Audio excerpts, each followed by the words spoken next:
जय सत्यम सिद्धाय में स्वागत है आप सभी का हमारे YouTube चैनल पर। मैं यतीन्द्र मोहन कंसल, सद्गुरु स्वामी सत्येंद्र सत्य साहिब जी का शिष्य व सत्यासी मिशन का भक्त। आज आप सभी को सद्गुरु बोध पुस्तक से स्वामी सत्येंद्र सत्य साहिब जी की जीवनी के एक नए लेख से अवगत कराने जा रहा हूँ, जिसका शीर्षक यानी टाइटल है सत्यास्मी क्रिया योग और सूक्ष्म शरीर आसन उत्थान अनुभव व रोग निवारण प्रसंग। मैं उम्मीद करता हूँ आप सभी इसको ध्यानपूर्वक मेरे साथ सुनते हुए चलेंगे।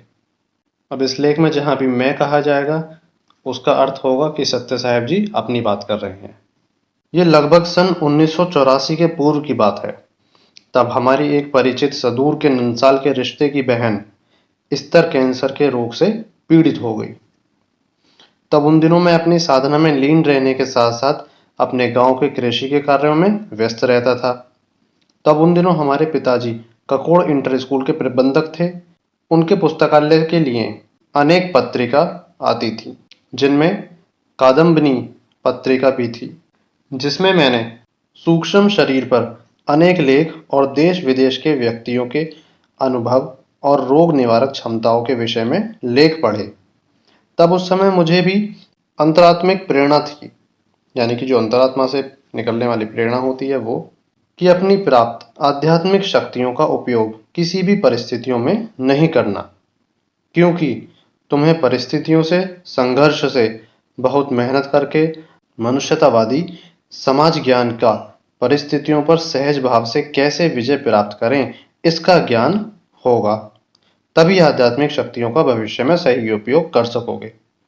तब मैंने अपनी उन परिचित बहन माया, जिनका नाम था माया, उनके लिए पत्रिका में दिए गए आध्यात्मिक चिकित्सक लोगों के नाम कुछ इस प्रकार से हैं: doctor Ramakant Keni, Bombay Hospital, New Marine Lines; Baba Abdul Khan ji, Manzil 206, William Town, Bangalore; mister John Branch और mister Ray Branch, the Harry Edwards Spiritual Healing Sanctuary, England; Shri Brahma Gopal बादुड़ी, Rampura, Varanasi; Shiv Shakti सदन, बख्शी नगर, जम्मू; किशोरीलाल तांत्रिक, रामसागर, गया आदि और विदेश के प्रसिद्ध चिकित्सकों के उस और अन्य पत्रिकाओं में भी उपलब्ध उनके पतों पर उनका चित्र भेजकर पत्राचार किया, तो मेरे उन्हें भेजे लिफाफों में रखे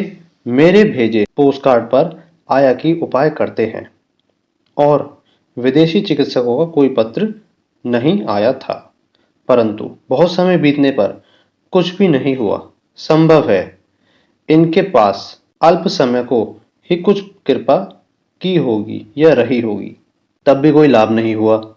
तब उनकी स्थिति देख मैंने निश्चय किया कि मैं ही अब इनकी चिकित्सा प्रारंभ करूंगा, और इसी के लिए मैं अपना योग बल लगाता हूँ।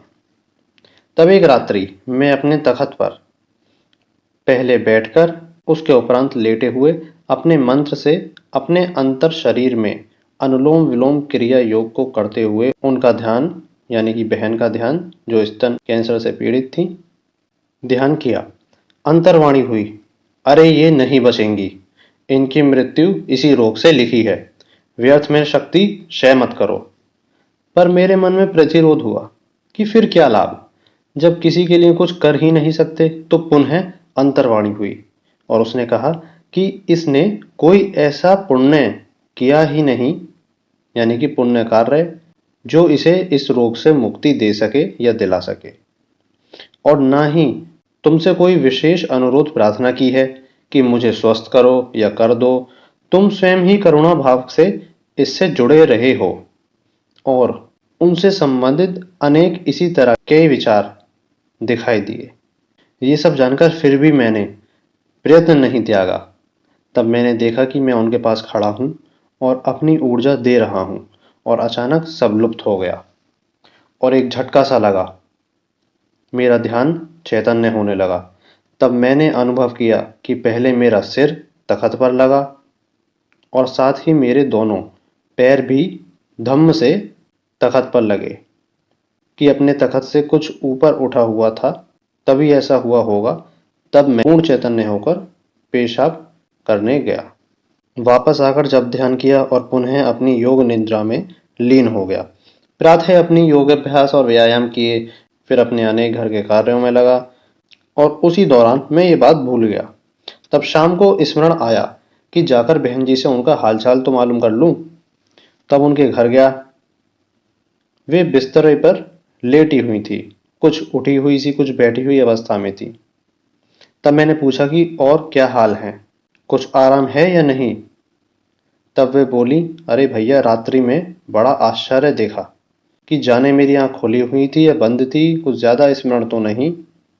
वैसे कष्ट से नींद तो आती नहीं। तब देखा कि तुम मेरे सिरहाने खड़े हो और दूधिया प्रकाश से प्रकाशित हो, कुछ बोल भी रहे हो, पर समझ नहीं आया और अचानक सब गायब हो गया। मैंने आंख मली, पर कुछ नहीं था, बस अंधेरा था।